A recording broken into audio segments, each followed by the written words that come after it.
Olá pessoal, eu sou o professor Virgílio e hoje a gente vai estar comentando aqui a prova do TRT da 8ª região. Vamos resolver aqui a parte de constitucional e administrativo. Apenas a parte que cai para todo mundo, né, gente? Aquela parte de servidor específico, de remuneração específica do servidor judiciário, de CNJ, a gente não vai ver. A gente vai ver aquela parte que cai para todo mundo, cada questão item a item, e vamos revisar a matéria que a gente for dando aqui. A gente vai procurando revisar com vocês para vocês ficarem por dentro de tudo. Vamos lá? Primeiro slide. Então a gente começou na questão 44. Da 40, a gente vai comentar aí da 44 até a 53 com vocês. São 10 questõezinhas. Itens A, B, C, D, E. Graças a Deus, gente, a CESP, me parece, ela tá de vez em quando ela volta para o ABCDE, a gente não sabe, eu não tenho noção se é o TRT que exige isso, se é a pessoa que contrata que exige, o órgão que contrata que exige ou não. De todo modo, eu acho muito positivo.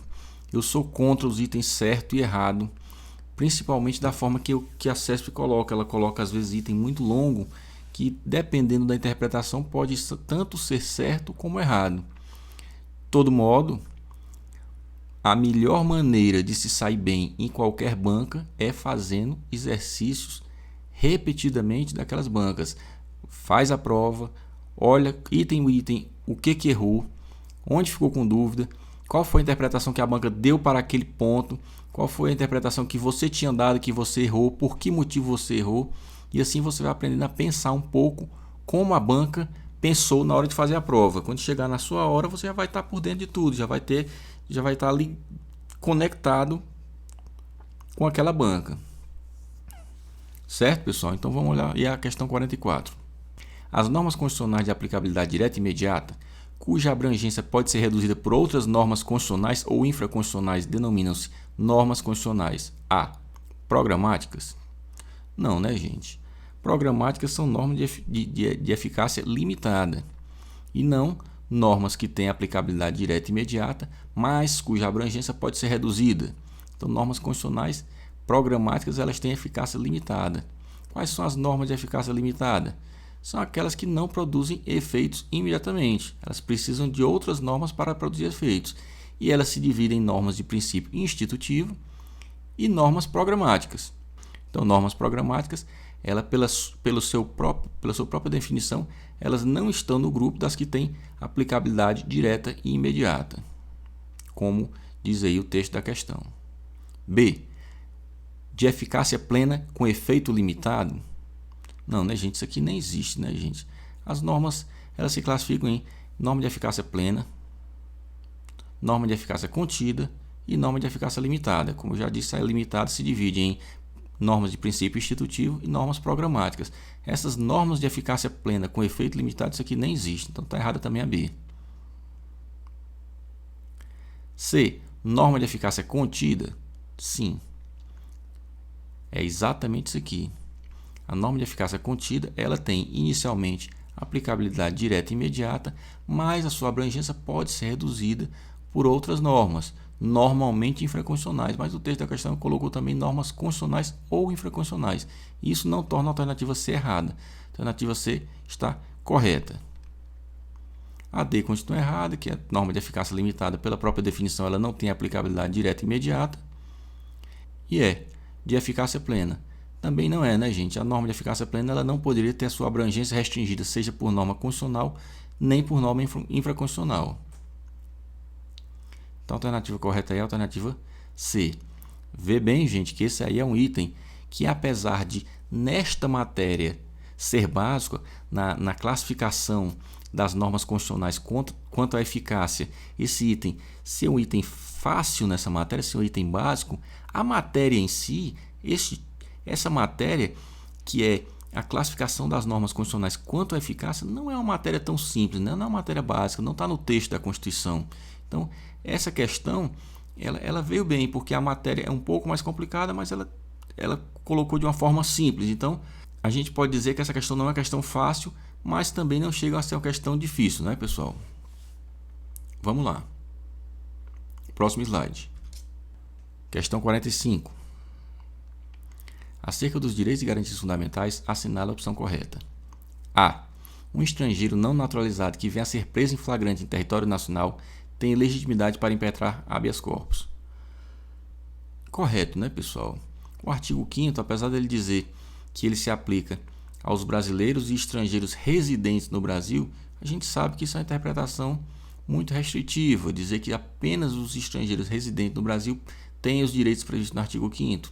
Então, aquele que está de passagem pelo Brasil, ele também tem legitimidade para impetrar habeas corpus. Isso acontece o tempo todo, nos casos de extradição, aquela pessoa que foi presa aqui por acaso, está passando no território nacional, ele foi preso, ele tem direito de impetrar habeas corpus. Aqui não tem dúvida sobre isso, certo, pessoal? Vamos comentar aqui as outras, de qualquer forma, vamos comentar as outras para fazer uma revisão de cada itemzinho desse aqui. B.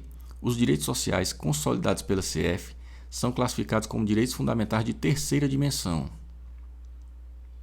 Errado, né, pessoal? Direitos sociais são direitos de segunda geração. Direitos de primeira geração são as liberdades, né? As liberdades negativas. São os direitos que os cidadãos obtiveram do Estado não se intrometer na vida deles. Os direitos de segunda dimensão, onde estão inseridos os direitos sociais, ou segunda geração, onde estão inseridos os direitos sociais, eles são direitos de ação. O Estado tinha que intervir um pouco nas relações sociais para tentar equilibrar a balança. E os direitos de terceira dimensão ou terceira geração, eles se concentram muito em termos de direitos difuso, direito ao meio ambiente, não é, pessoal? Entendido aí? Então vamos lá para o item C. C. A Constituição estabeleceu um rol de direitos sociais dos trabalhadores urbanos e rurais, mas não fez referência aos trabalhadores avulsos e os domésticos, que são tratados apenas na legislação ordinária. Errado, né, gente? A Constituição fez referência tanto aos domésticos quanto aos avulsos. No caso dos domésticos, teve inclusive uma recente alteração, garantindo uma gama muito maior de direitos aos domésticos. E os avulsos, a Constituição garantiu a igualdade de direitos entre os avulsos e os trabalhadores com vínculo permanente. Os avulsos são aqueles portuários, né, gente? Aquelas pessoas que estão trabalhando em determinadas condições, que pela peculiaridade do trabalho, ela não presta serviço sempre a uma mesma empresa, como o exemplo clássico são os portuários. Um dia ele está descarregando um navio, outro dia ele está descarregando outro navio, então é sempre uma pessoa diferente que está contratando ele. Então, esses trabalhadores eles sofriam muito porque eles não tinham vínculo empregatício permanente com ninguém. Mas a Constituição, de qualquer forma, igualou os seus direitos ao pessoal que tem vínculo empregatício permanente. Certo, pessoal? Vamos ver aqui a D agora. D. Os direitos fundamentais são personalíssimos, de forma que somente a própria pessoa pode a eles renunciar. Não, gente, aqui está errado. Qual é o erro da questão? O erro da questão nesse caso, gente, é que normalmente os direitos fundamentais eles são irrenunciáveis. Quais são os casos que a pessoa pode renunciar a direitos fundamentais? O exemplo clássico, programas de Big Brother. Aquelas pessoas que entram na casa, elas renunciam temporariamente ao seu direito de privacidade. Só se pode renunciar a um direito fundamental quando ele não é uma renúncia total e é temporária, como é o caso do direito de privacidade renunciado no caso do Big Brother, exemplo clássico, certo? Então, ele fala que somente a própria pessoa pode a eles renunciar. Quando ele pressupõe que uma pessoa pode renunciar a um direito fundamental sem fazer ressalva nenhuma, ele torna esse item errado. Ele diz que direitos fundamentais são personalismo. Daí tudo bem. De forma que somente a própria pessoa pode a eles renunciar. Aí está errado, né, gente? Porque ele pressupõe que uma pessoa pode renunciar ao direito fundamental. Normalmente não pode. Não pode renunciar ao direito à vida, não pode renunciar à dignidade. Tudo isso, né, pessoal? Vamos ver agora o item E. O brasileiro nato só poderá ser extraditado a pedido do governo estrangeiro que possua tratado de extradição com o Brasil em razão da prática de crime doloso contra a vida ou tráfico ilícito de entorpecentes cometidos no exterior. Também está errado, né, pessoal? O brasileiro nato não pode ser extraditado nunca. Repetir, o brasileiro nato não pode ser extraditado nunca. O naturalizado, ele pode ser extraditado por crime comum praticado antes da naturalização ou por comprovado envolvimento em tráfico ilícito de entorpecentes. Ok aí, gente? Vamos para 46. Próximo slide. Acerca dos direitos políticos, assinale a opção correta. A. Enquanto durar os efeitos da condenação criminal transitada em julgado, consideram-se cassados os direitos políticos do condenado. Errado, né, pessoal? Não existe cassação de direitos políticos no Brasil. O que diz lá o artigo? É vedada a cassação de direitos políticos, cuja perda ou suspensão só se dará nos casos tais e tais. Então, não existe cassação de direitos políticos no Brasil. Alternativa A, errada. B. Lei que altere o processo eleitoral possui eficácia plena a partir de sua publicação, sendo, portanto, aplicável em eventual eleição que ocorra no mesmo ano de sua edição.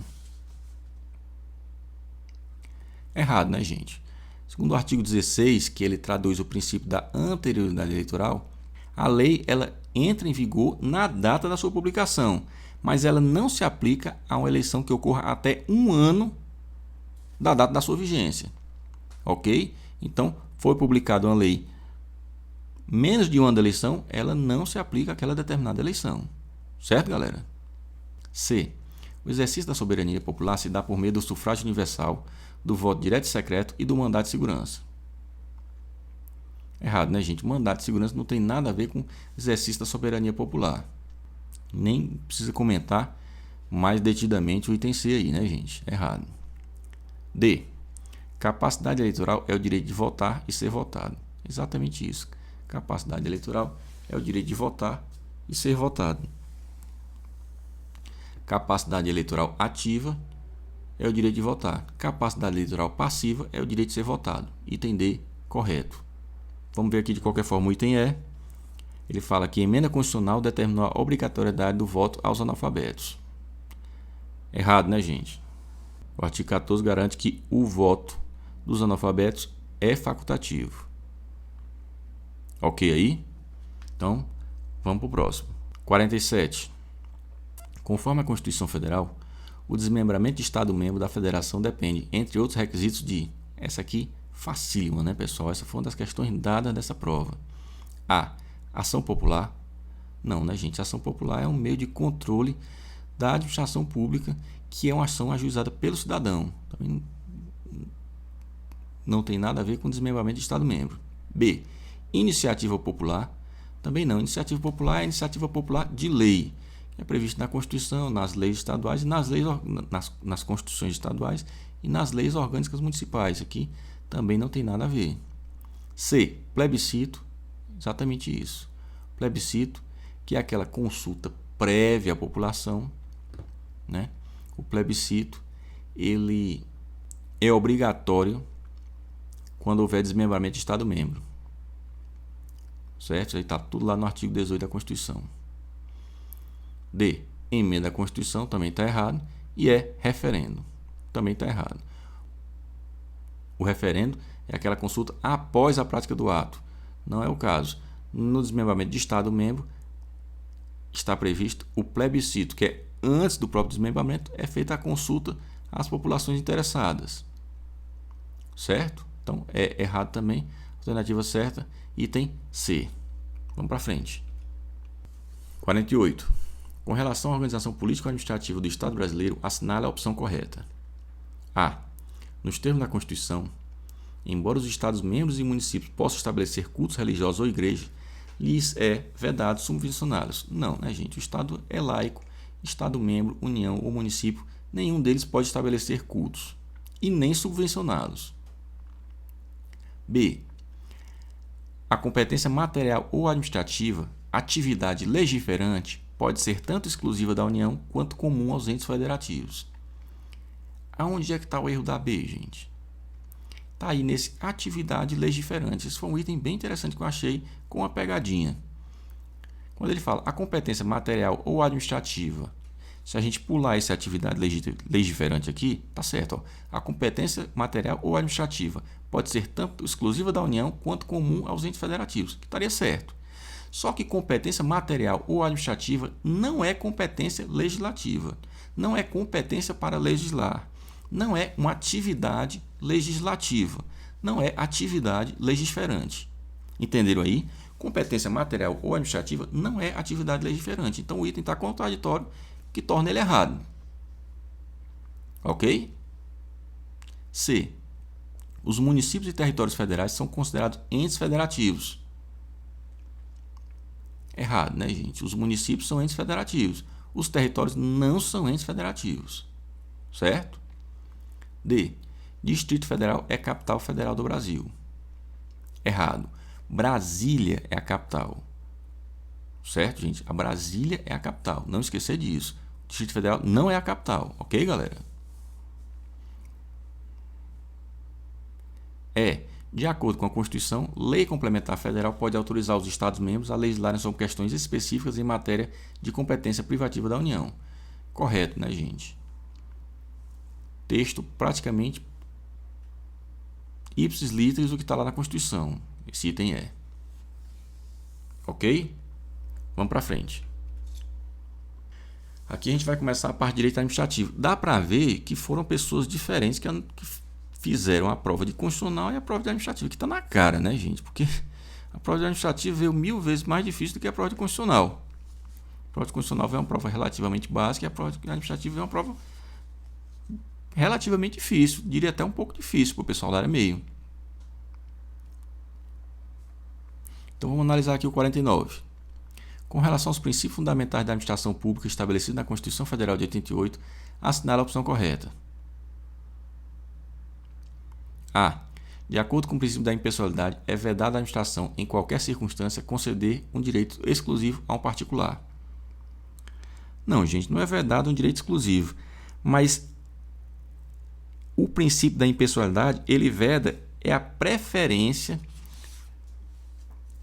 desta ou daquela pessoa. Nós temos casos que são deferidos direito de uso exclusivo ou concessão de direito real de uso, que é aquele direito exclusivo.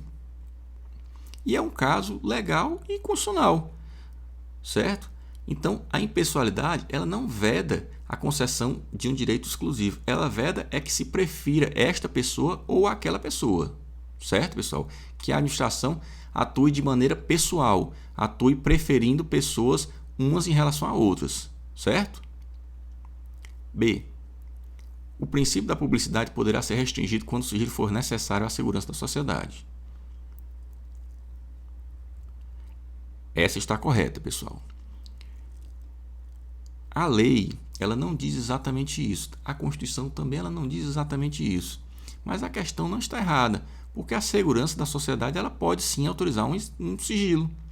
Então nós sabemos, por exemplo, que o artigo 5º, inciso 40, inciso 60, diz que a lei poderá restringir a publicidade dos atos processuais quando a defesa da intimidade ou o interesse social assim o exigirem.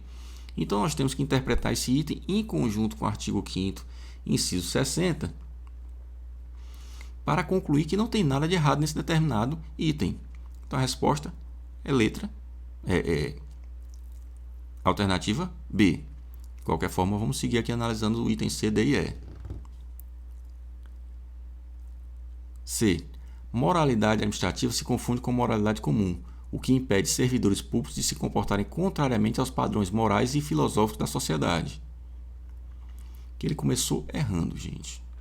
A moralidade administrativa, ela não se confunde com a moralidade comum. Como é que eu explico isso aqui para vocês, gente? Porque a moralidade administrativa, ela está prevista em lei. A moralidade comum é exatamente aquela parte que ela está fora do direito. Então, o sujeito atua na sua vida particular por padrões morais, não é porque ele é obrigado. Ele atua porque a moralidade dele ordena que ele atue daquele jeito. Não tem um direito, não tem uma norma obrigando ele a agir de uma determinada forma. A moralidade administrativa, o agente público ele tem que obedecer à moralidade administrativa porque se trata de um princípio previsto na nossa Constituição. Certo? Então, a moralidade administrativa diz então que a moralidade administrativa é jurídica. E a moralidade comum, ela não é jurídica. Entenderam aí? Então, vamos aqui para o item D. De acordo com o princípio da eficiência, é considerado válido um ato praticado contrariamente à lei, desde que seja demonstrado, no caso concreto, que a prática do ato é vantajosa para a administração. Não, né, gente? Está errado. Um ato praticado contrariamente à lei, ele não vai ser válido só porque ele foi mais vantajoso para a administração. Por quê? Porque para o direito administrativo vige o princípio da legalidade estrita. O agente só pode fazer o que está na lei. Fez alguma coisa contrária à lei, o ato é nulo. certo? Ainda que seja mais vantajoso para a administração. Ok? Então vamos ver aqui o item E. Em razão do princípio da legalidade, a administração poderá praticar qualquer ato, desde que não haja proibição legal. Errado, né, pessoal? Para a administração, vige o princípio, não o princípio da legalidade que vige para os particulares, vige o princípio da legalidade estrita. Quer dizer que o agente público só pode fazer o que está previsto em lei. Ele não tem a liberdade de atuar no vazio da lei. Não, a lei não ordena que eu faça isso, também não proíbe, então eu vou fazer. Não, ele só pode fazer o que está na lei. Ok, galera? Então a alternativa correta aí, alternativa B. 50. São princípios aplicáveis à administração pública. Essa aqui é um pouco mais complicada, porque ele encheu um catatal de princípios e você vai ter que escolher a alternativa que só tem princípios aplicáveis à administração pública. Colocou uma opção de casca de banana em cada uma alternativa aí para pegar vocês, mas vamos analisar aqui cada um. A motivação, a finalidade e a competência. Motivação e finalidade, tudo bem, né, gente? Competência é requisito do ato administrativo, não é princípio aplicável à administração pública. Então, o item A está errado. B. A razoabilidade, a indisponibilidade do interesse público e a discricionariedade. Também errado. Onde é que está errado? Na discricionariedade. Razoabilidade é um princípio, indisponibilidade do interesse público também. Discricionariedade é um poder do agente administrativo, certo, gente? Não é princípio administrativo, certo, pessoal? C.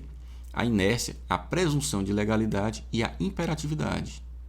Aqui eu diria até que está tudo errado. Inércia não é princípio administrativo, presunção de legalidade e imperatividade são atributos do ato administrativo, também não são princípios. D. A isonomia, a autotutela e a proporcionalidade. Aqui sim, gente, são 3 princípios administrativos: isonomia, autotutela e proporcionalidade. Então a alternativa correta aí é a D. Vamos analisar aqui a E. A supremacia do interesse público, a soberania e a continuidade dos serviços públicos.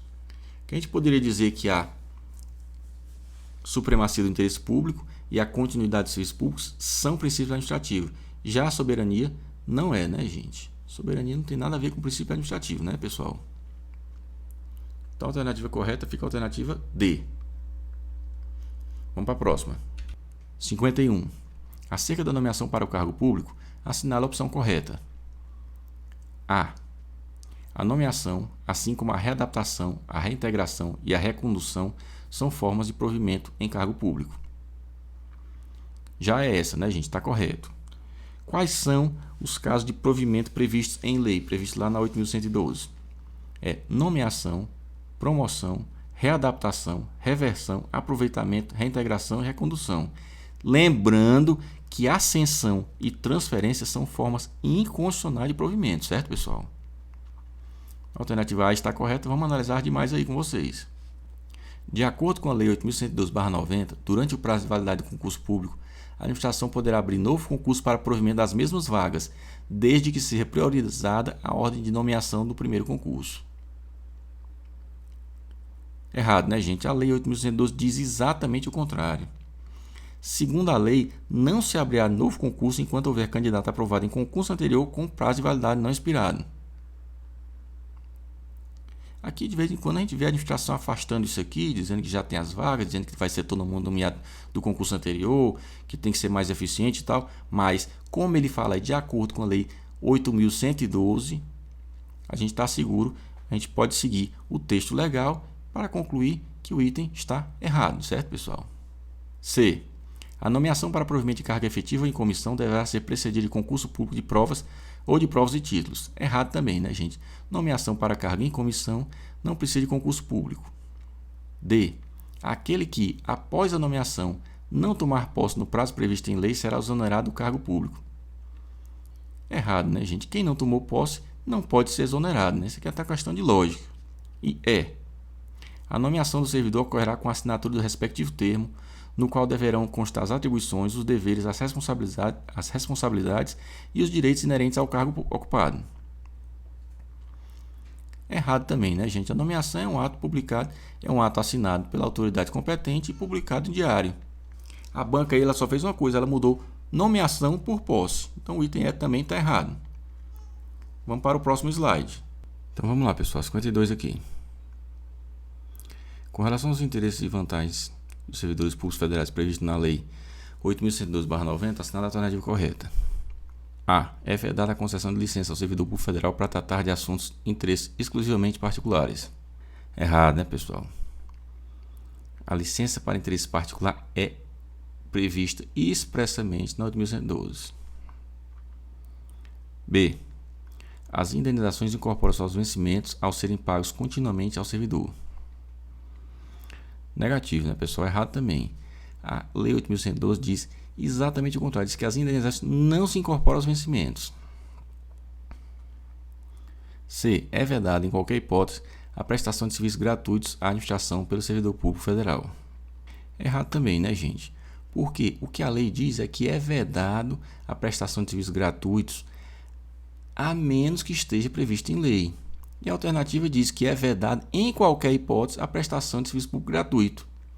Então, por causa desse em qualquer hipótese, porque ele não ressalvou casos previstos em lei, o item 6 está errado também. D. O servidor público federal tem direito à licença sem remuneração para o desempenho de mandato em entidade de classe ou para participar de gerência ou administração em sociedade cooperativa constituída por servidores públicos para prestar serviço a seus membros. Correto, pessoal. Essa é uma licença que é prevista expressamente no artigo 92 da 8.112. Então, até agora o item certo é o D. Vamos analisar aqui o item E. Somente mediante imposição legal ou decisão judicial poderá haver desconto sobre a remuneração, não sendo suficiente a autorização prévia do servidor. Errado, né, gente? A autorização prévia do servidor é suficiente para descontos. Então, com a autorização do servidor, pode haver desconto na folha salarial. O item E está errado também e o item correto é o item D. Próximo slide. 53 e última. Um servidor, após inúmeras tentativas frustradas de imprimir um documento, levantou-se de sua cadeira, pegou a impressora e arremessou pela janela. Com base na situação hipotética acima apresentada, assinale a opção correta. A. A autoridade julgadora poderá decidir de forma diversa o relatório final da comissão processante, desde que não haja imposição de pena mais grave. Errado, né, gente? A 8.112 ela ressalva que a autoridade julgadora pode decidir de forma diversa, desde que ela ache que o relatório final está contrário à prova dos autos. Ela pode dar a pena mais grave, dar a pena mais branda ou, inclusive, isentar o agente acusado de pena. Certo? Vamos ver aqui o item B. Caso o servidor seja absolvido penalmente pelo crime de dano, em razão da ausência de provas, não poderá ser responsabilizado administrativamente pelo mesmo fato. Errado, né, gente? A absolvição por falta de provas na esfera criminal, ela não implica na absolvição na esfera administrativa.